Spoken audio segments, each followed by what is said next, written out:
Assalamualaikum Assalamualaikum warahmatullahi wabarakatuh. warahmatullahi wabarakatuh. Perkenalkan, nama saya Perkenalkan, nama Muhammad saya Faisal Muhammad dari Faisal Prodi dari Ilmu Prodi Ilmu Pemerintahan semester Pemerintahan 4. semester 4. Baiklah, saya akan Saya menjelaskan akan tentang menjelaskan jurnal tentang jurnal birokrasi dan hoax. birokrasi dan hoax. Studi Studi upaya, pada upaya upaya menjaga menjaga netralitas netralitas aparatur sipil aparatur negara sipil di negara era di era post. post.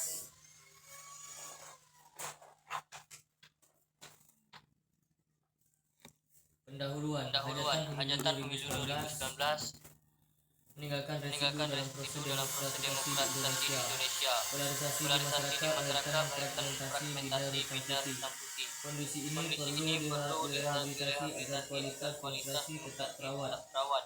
Semua lini Semua baik lini dari baik pihak dari pihak pemerintah maupun pemerintah maupun masyarakat harus masyarakat mulai harus kembali mulai bahu kembali membahu bahu agar membahu agar fragmentasi sosial fragmentasi sosial ini tidak ini pecah tidak menjadi pecah konflik menjadi konflik berkepanjangan. berkepanjangan. Dalam konteks Dalam ini, konteks ini, birokrasi birokrasi Indonesia Indonesia pun pun perlu perlu ambil ambil bagian. bagian. Harus Harus diakui diakui tahun politik yang telah dilalui bersama ini mampu letak memukul letak integritas integritas birokrasi kita, birokrasi kita, khususnya khususnya yang yang pada pada netralitas netralitas aparatur aparatur sipil sipil negara negara atau atau disingkat ASN. ASN. Data yang dilansir Data dari yang dilansir dari BKN BKN pada pada tahun tahun 2018 2018 terdapat terdapat 14 14 laporan laporan hoax penyebaran dan hoax hate dan speech hate yang speech yang melibatkan melibatkan ASN ASN baik pemerintah di pusat pemerintah maupun pusat daerah. maupun daerah. Ironinya, Ironinya, terlapor ASN terbanyak berprofesi berprofesi sebagai dosen ASN, kemudian diikuti oleh PNS pemerintah pusat, PNS pemerintah daerah, dan guru. Implikasi dari sebaran hoax dan hate speech menunjukkan adanya problem inheran dalam tubuh ASN.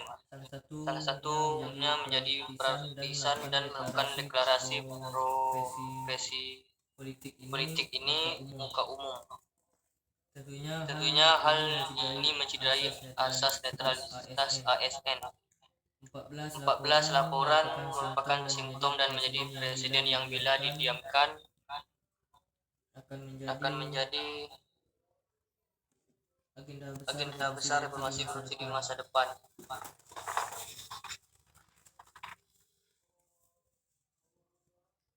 Pihak Polri mencatat pada tahun 2015 setidaknya terdapat 354 kasus hoax dan hate speech yang sedang dalam proses penyelidikan. Jumlah ini meningkat dibandingkan tahun 2012 yang mencapai 1.294 kasus. Hate dan speech disebarkan oleh akun-akun media sosial yang usil maupun yang anonimus. Materi sebaran hoax yang bersifat black campaign untuk menjatuhkan salah satu calon pada Pilpres 2019. Sampai Desember 2019 sudah tercatat 90 orang yang menjadi tersangka.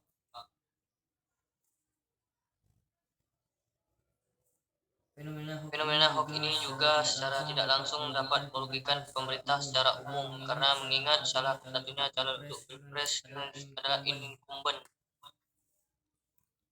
Fenomena posteran inilah juga menyelimuti dunia birokrasi Indonesia akhir-akhir ini. Tahun politik menjadi pangkal menjulangnya persebaran hoax di lingkungan masyarakat sipil, termasuk para ASN. Birokrat yang harusnya netral justru menjadi agen dalam penyebaran silang berita-berita bohong.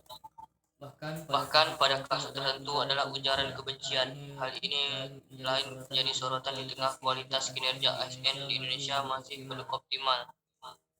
Di luar konteks ASN yang terpapar hoax, birokrasi kita masih diseluti permasalahan klasik Kementerian Pendayagunaan Aparatur Negara dan Reformasi Birokrasi Kemenpan RB. Di akhir tahun 2015 mengungkapkan fakta 30% atau sekitar 1,5 juta pegawai sipil yang memiliki kinerja buruk. Dalam konteks ini, permasalahan masih hanya kinerja ASN. Ini akan menjadi buah simalakama bagi masyarakat bila ditambah dengan kondisi degradasi netralitas di kalangan ASN serta fenomena oknum ASN yang terlibat dalam persebaran hoax di Indonesia. Permasalahan lama belum selesai, datang problem baru yang perlu dihadapi birokrasi Indonesia.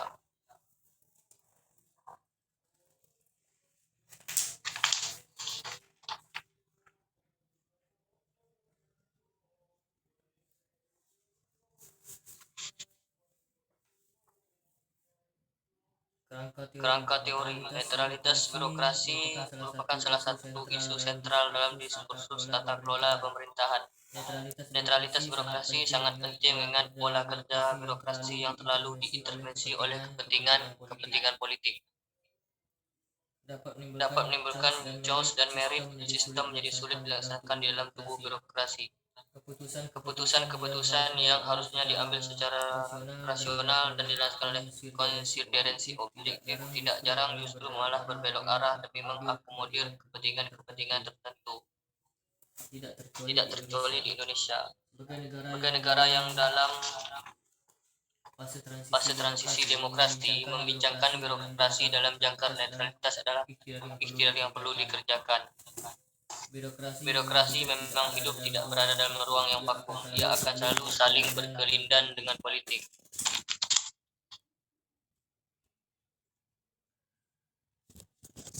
Birokrasi berperan sebagai pelaksana kebijakan, sedangkan kebijakan itu sendiri merupakan produk politik.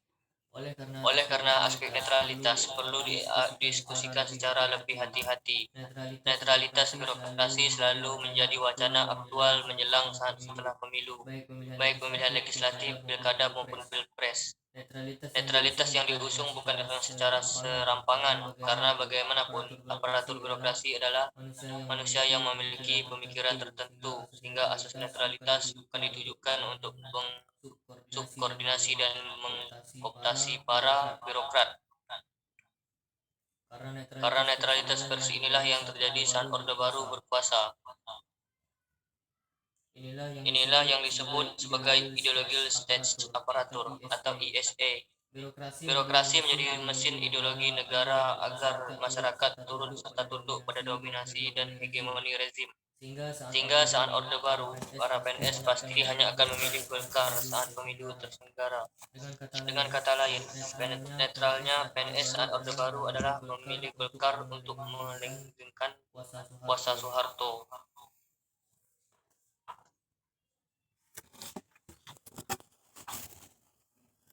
Netralitas birokrasi merupakan suatu sistem yang mana birokrasi tidak akan berubah dalam memberikan pelayanan kepada pemimpin masternya. Biarpun masternya berganti dengan master partai politik yang lain. Dalam hal ini berarti loyalitas birokrasi bukan diberikan secara personal kepada figur pemimpin tertentu. Dalam memberikan pelayanan, birokrasi harus berlandas pada profesionalisme bukan karena kepentingan politik.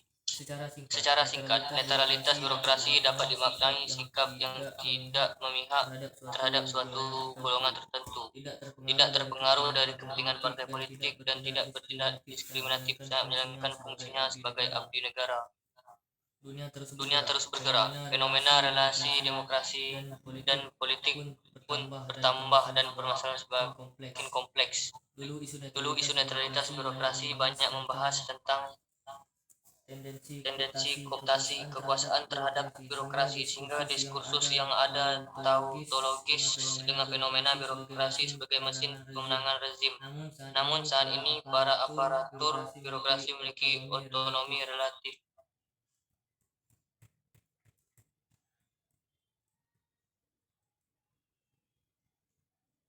Ada tautologis dengan fenomena birokrasi sebagai mesin pemenangan rezim. Secara konseptual, menjelaskan bahwa netralitas adalah sebagai salah satu asas dalam penyelenggaraan kebijakan dalam manajemen ASN. Esensi netralitas diantaranya komitmen, integritas moral dan tanggung jawab pada pelayanan publik, menjalankan tugas secara profesional dan tidak berpihak, tidak melakukan pelanggaran konflik kepentingan dalam tugasnya, tidak menyalahgunakan tugas status kekuasaan di jabatannya. Baik, saya akan bertanya pada saudara Refli.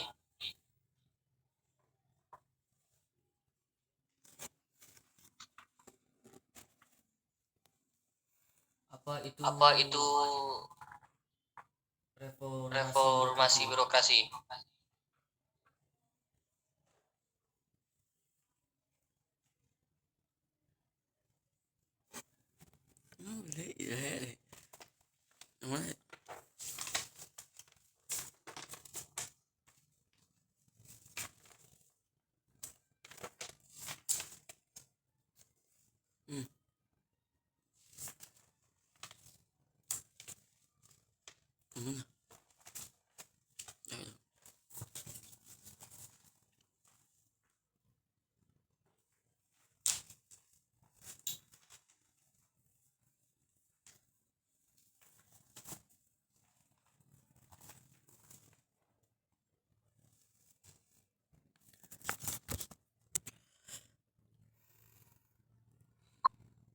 Baik, saya akan menjawab pertanyaan dari Muhammad Khalifatullah.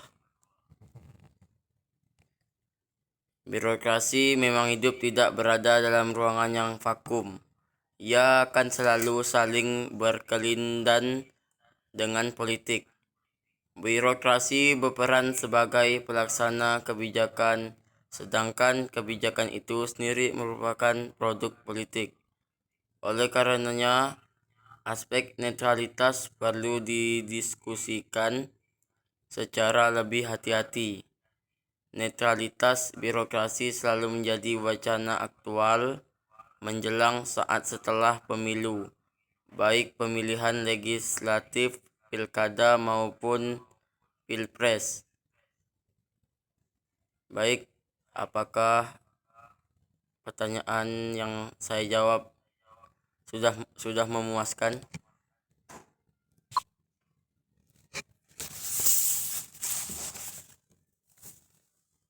Baik, sudah jelas. Baik, sudah jelas Saudara Refli.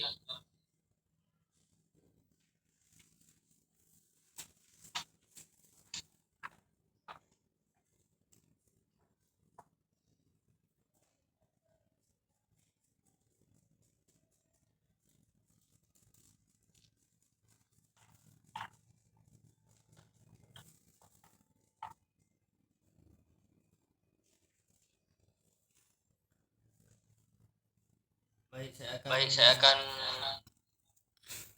lanjutkan pertanyaan kedua. Bagaimana pendapat Saudara Refli tentang netralitas ASN yang ada sekarang?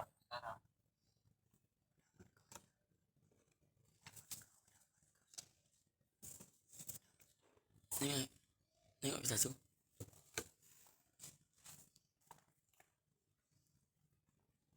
Yang mana kita tanya sih? Ini.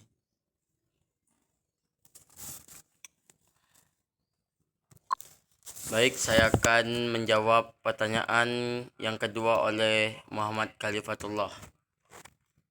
Menurut pendapat saya,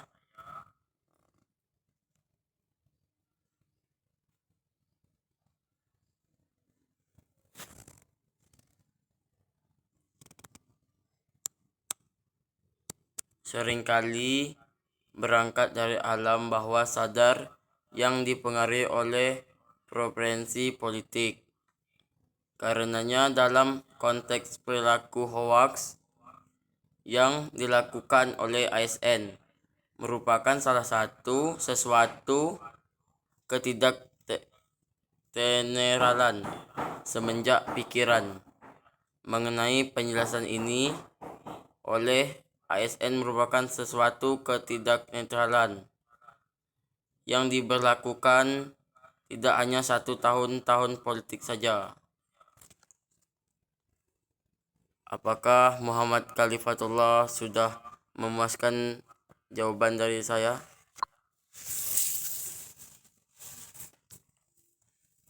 Baik, sudah jelas Saudara Refli.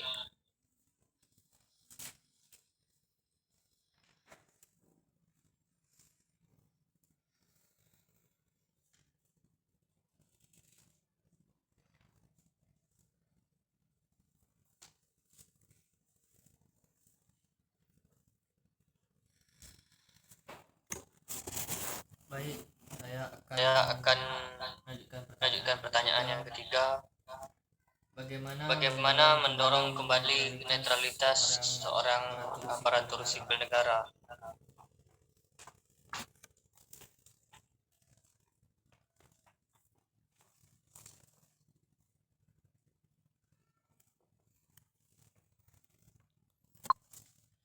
Baik, saya akan menjawab pertanyaan yang ketiga oleh Muhammad Khalifatullah. Menilai bahwa birokrasi adalah entitas yang mustahil netral dari ranah politik. Pandangan ini secara empirik bisa jadi benar.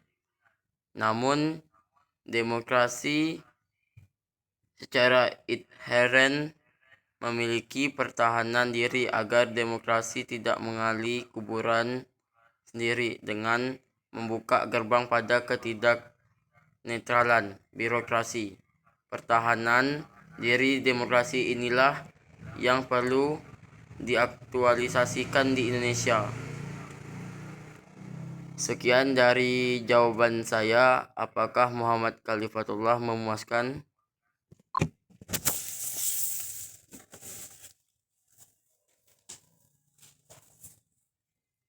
Baik, Saudara Refli. Baiklah, itu saja pertanyaan dari saya. Selanjutnya akan dilanjutkan oleh Saudara Refli Saputra. Silakan Saudara Refli. Baik, terima kasih Muhammad Khalifatullah. Assalamualaikum warahmatullahi wabarakatuh. Perkenalkan, nama saya Refli Saputra dari Prodi Ilmu Pemerintahan semester 4. Di sini saya akan menjelaskan sedikit jurnal saya, yaitu Bingkai Reformasi Birokrasi Indonesia. Birokrasi merupakan pelayanan yang diberikan pemerintah kepada masyarakat. Masyarakat selama ini memandang bahwa birokrasi merupakan alat negara yang perlu memiliki aturan main sendiri dan didukung oleh perundang-undangan tersendiri. Oleh karena itu, korelasi antara birokrasi dan eksekutif harus diatur sedemikian rupa sehingga birokrasi menjadi sungguh-sungguh bekerja sebagai abdi negara dan bukan sebagai abdi kekuasaan.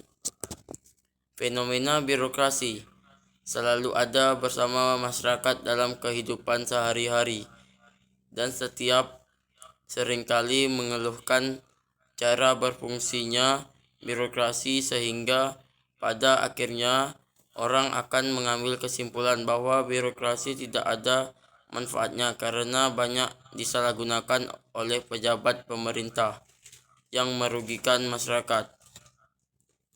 Birokrasi bukanlah suatu fenomena yang baru di Indonesia. Masalah birokrasi telah mulai ada sejak zaman kolonial, Orde Lama hingga Orde Baru. Hingga saat ini, permasalahan birokrasi seperti budaya korupsi yang dianggap wajar, pelayanan publik buruk, rendahnya sumber daya aparatur, mental birokrat yang feodal dan paternalistik kepada penguasa tidak bisa lepas dari dampak rezim politik Soeharto yang menginginkan kekuasaannya status quo. Permasalahan birokrasi Indonesia mulai diperbaiki melalui program reformasi birokrasi yang merupakan tuntunan reformasi pasca krisis ekonomi tahun 1997. Faktor utama dalam perwujudan pemerintah yang bersih dan kepemerintahan yang baik adalah birokrasi dalam posisi dan perannya yang demikian penting dalam pengolahan kebijakan dan pelayanan publik. Birokrasi sangat menentukan efisien dan kualitas pelayanan kepada masyarakat, serta efisiensi dan efektivitas penyelenggaraan pemerintah dan pembangunan. Birokrasi juga dimaksudkan untuk mengorganisir secara teratur suatu pekerjaan yang dilakukan banyak orang. Birokrasi adalah tipe dari suatu organisasi untuk mencapai tugas-tugas administrasi besar dengan cara mengkoordinasi secara sistematis atau aturan pekerja dan banyak orang. Birokrasi sebagai suatu sistem kerja yang dimaksud sebagai sistem kerja yang berdasarkan atas tata hubung kerja sama-sama antara jabatan-jabatan secara langsung mengenai persoalan yang formil menurut prosedur yang berlaku dan tidak adanya rasa sentimen tanpa emosi atau pilih kasih tanpa pamrih dan prasangka.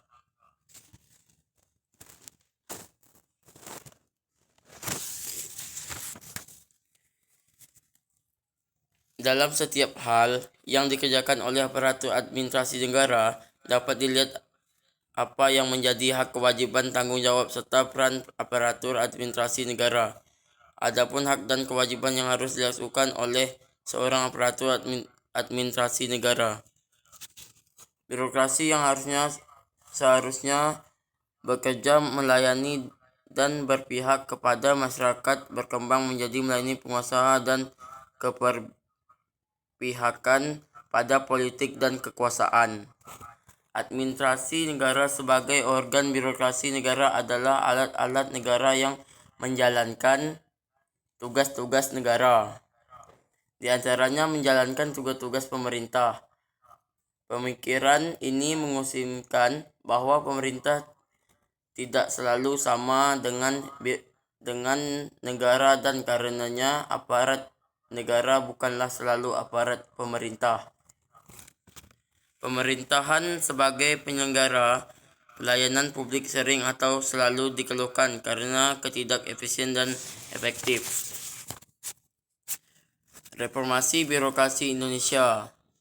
Reformasi birokrasi telah banyak diwacanakan dengan diagendakan bahwa mungkinlah dengan betul secara serius dilaksanakan. Beberapa di antara adalah diberlakukannya PP nomor 8 tahun 2003 tentang restrukturasi organisasi pemerintah daerah dengan konsep MSKF, yaitu miskin struktur kaya fungsi. Tujuan jelas-jelas adalah rasionalisasi birokrasi di lingkup pemerintah daerah. Kemudian juga ada perubahan paradigma dari UU nomor 5 tahun 1704 yang menggunakan The Structural Efficient Model menuju UU nomor 22 tahun 1999 yang selanjutnya diperbarui dengan UU nomor 32 tahun 2004 yang telah cenderung menggunakan The Local Democrat Model.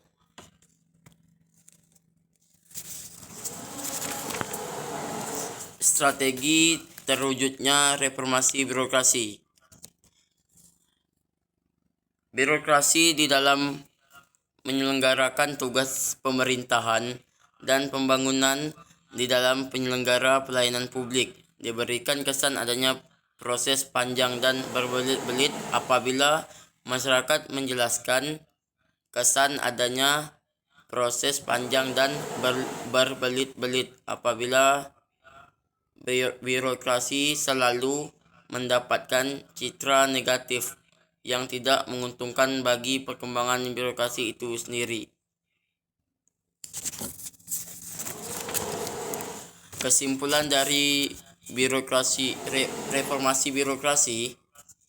Reformasi birokrasi merupakan salah satu upaya pemerintah untuk mencapai good governance, yaitu terwujudnya tata pemerintah yang baik, bersih, dan berwibawa. Sekian dari jurnal saya. Saya akan menanyakan kepada Muhammad Khalifatullah. Pertanyaan yang pertama, bagaimana bingkai reformasi birokrasi Indonesia menurut pendapat Muhammad Khalifatullah?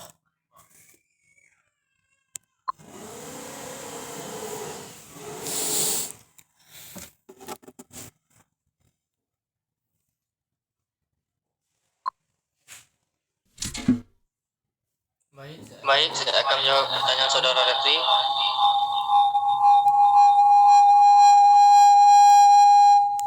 Di dalam birokrasi pemerintah bukan hanya dimiliki oleh pimpinan politik dari partai politik saja, melainkan juga pimpinan karier yang profesional.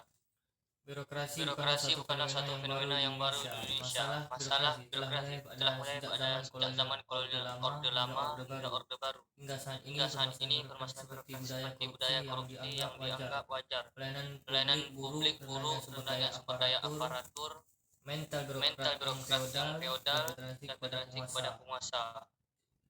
Tidak bisa lepas dari dampak rezim Soeharto yang menginginkan kekuasaannya status. Baik, itu saja saudara Refri yang bisa saya jawab. Baik, terima kasih Muhammad Khalifatullah. Pertanyaan yang kedua, Bagaimana menurut pendapat Muhammad Khalifatullah dalam permasalahan birokrasi?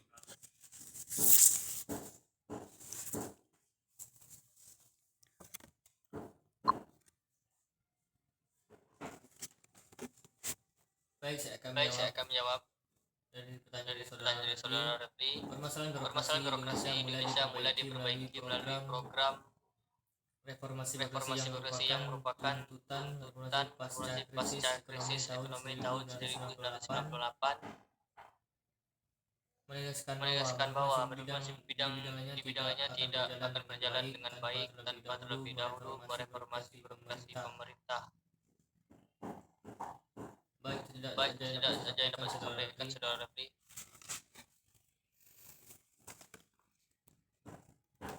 Baik, Muhammad Khalifatullah. Pertanyaan yang ketiga, sebutkan dalam melaksanakan birokrasi negara, setiap pejabat dalam melaksanakan tugasnya dilengkapi dengan dua asas. Pertanyaan saya, coba Muhammad Khalifatullah sebutkan dua asas birokrasi negara setiap pejabat dalam melaksanakan tugas dan dilengkapi dengan asas-asasnya.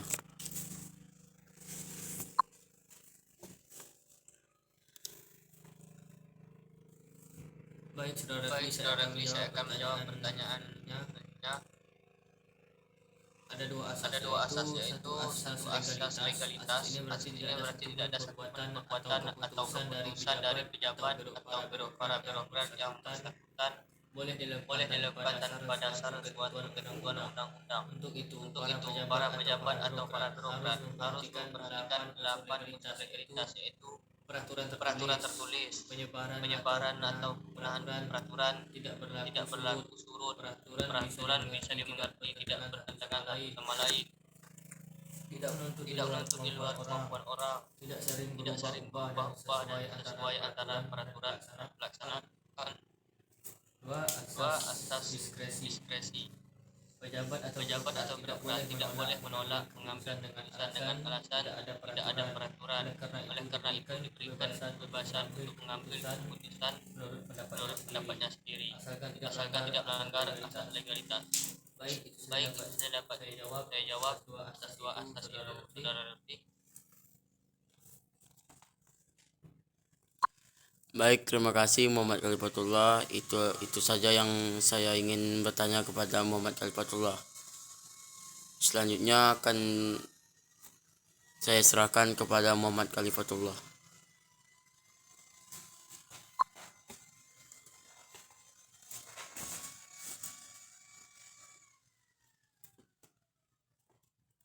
Baik, saya akan menyampaikan jurnal yang kedua. Reformasi pengelolaan SDM aparatur, prasyarat tata kelola birokrasi yang baik.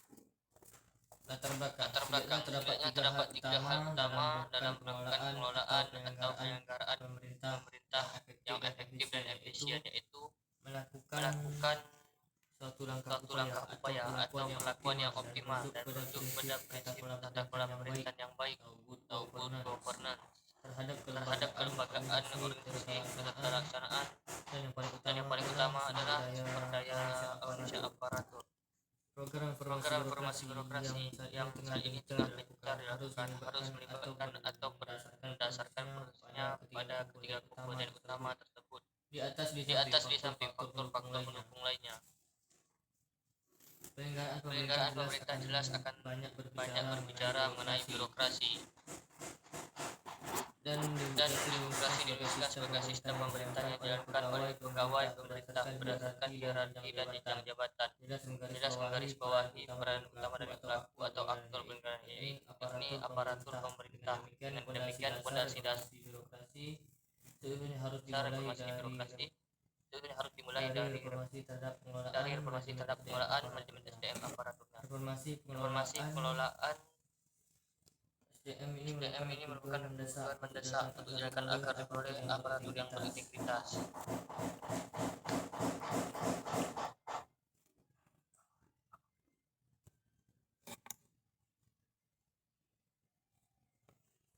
Baik, saya akan bertanya kepada saudara Ri, tidak banyak, hanya beberapa hal saja.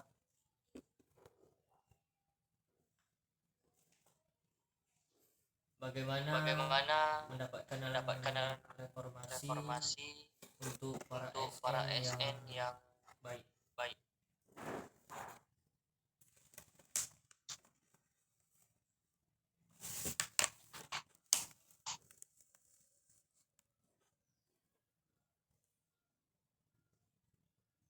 Baik, saya akan menjawab pertanyaan oleh Muhammad Khalifatullah.